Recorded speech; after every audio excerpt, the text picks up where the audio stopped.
ल्हासा की ओर। लिखने वाला कौन है? राहुल संकीर्तियान। राहुल संकीर्तियान बहुत अच्छे लिखे हैं, मतलब ये लेखक ये तिब्बत यात्रा के बारे में पूरा कहानी में लिखे हैं। तो बच्चों इसके पहले हम और क्वेश्चन हम बता चुके हैं, ये जो बच गया वो क्वेश्चन हम इस क्लास में कवर करेंगे, तो आप लोग ध्यान दीजिएगा। क्वेश्चन क्या है वो देखते हैं।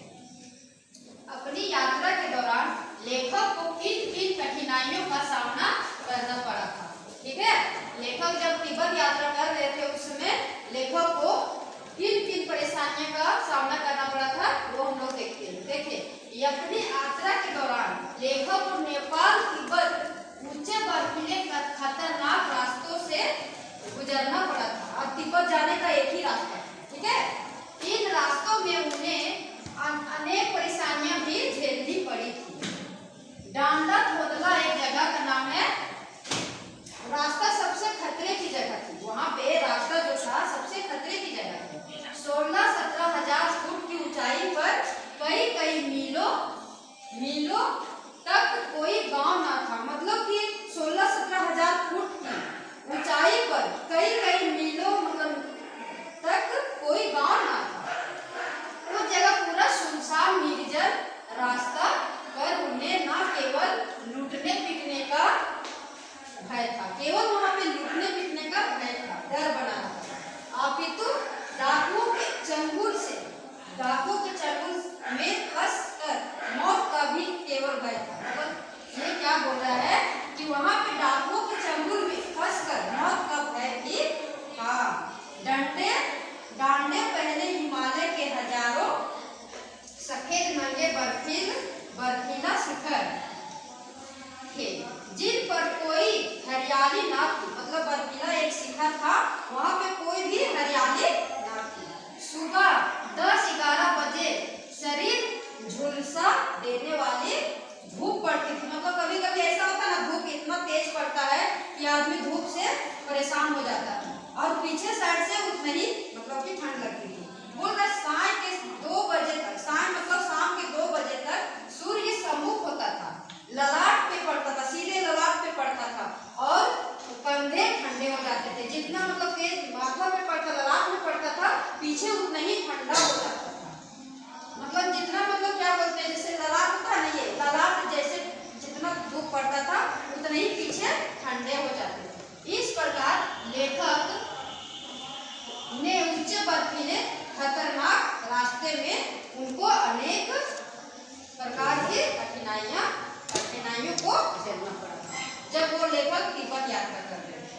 ठीक है, अब देखिए छठा क्वेश्चन क्या कहता है। प्रस्तुत यात्रा वृत्तांत के आधार पर बताइए कि उस समय तिब्बत समाज कैसा था। अब देखिए, जब लेखक यात्रा वृत्तांत किए थे ना, जब गए थे तिब्बत, उस समय वहां का समाज कैसा था वो हम लोग देखते हैं।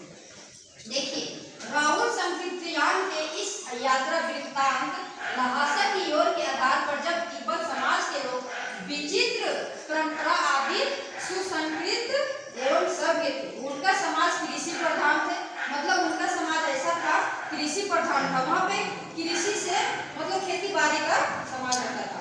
उनके समाज में जाति प्रथा का भेदभाव नहीं था। तिब्बत समाज में जाति प्रथा का भेदभाव नहीं था। औरतें वहाँ पे समाज में नहीं था। वहाँ की औरतें जो थी स्वतंत्र थी, मतलब स्वतंत्र से प्रिय थी, और वहाँ औरतें पर्दा प्रथा नहीं करते थे। वहाँ पे कोई पर्दा प्रथा का चलन नहीं था, बिंदास रहते थे वहाँ के औरतें। तिब्बत समाज में भिक्षावृत्ति को हे दृष्टि से देखा जाता था। तिब्बत समाज में जो भीख मांगता था ना, उसको हे दृष्टि से देखा जाता था, मतलब नीचे देखा जाता था उनको। ठीक है, हे दृष्टि मतलब होता है कि नीचे दृष्टि से देखना। ये लोग छड़ पीकर मस्त हो जाते थे। वहाँ के लोग छड़ पीकर मस्त हो जाते थे। तिब्बत समाज में पुरोहित यजमान की व्यवस्था थी। वहाँ तिब्बत समाज में पुरोहित या यजमान की व्यवस्था थी। पुरोहित मतलब पंडित, यजमान उसी को बोलते हैं। ठीक है, यजमान अपने पुरोहितों के प्रति श्रद्धा एवं भक्ति भाव रखते थे। वहाँ पे यजमान पुरोहितों के प्रति श्रद्धा भक्ति भाव रखते थे। उन्हें सम्मान देते थे, मतलब उनको सम्मान करते थे पुरोहित को। तिब्बत समाज में बौद्ध भिक्ष की स्थिति किसी राजा से कम नहीं होती थी। मतलब बोल रहे हैं कि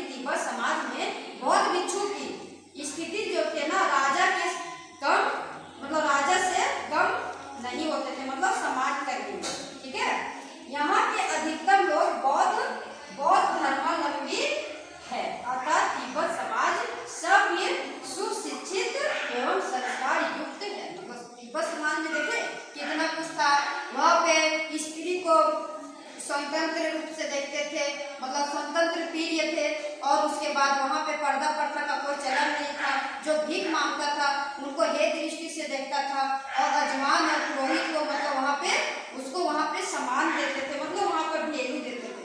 तो मतलब यही आंसर में बोल रहा है, प्रस्तुत यात्रा में जब कर रहे थे ना ये लेखक तिब्बत यात्रा किए थे, उस समय इतना इतना चीज वहाँ पे देखने को मिला था तिब्बत समाज के यात्रा में, मतलब तिब्बत जहाँ पे थे वहाँ का समाज ऐसा था।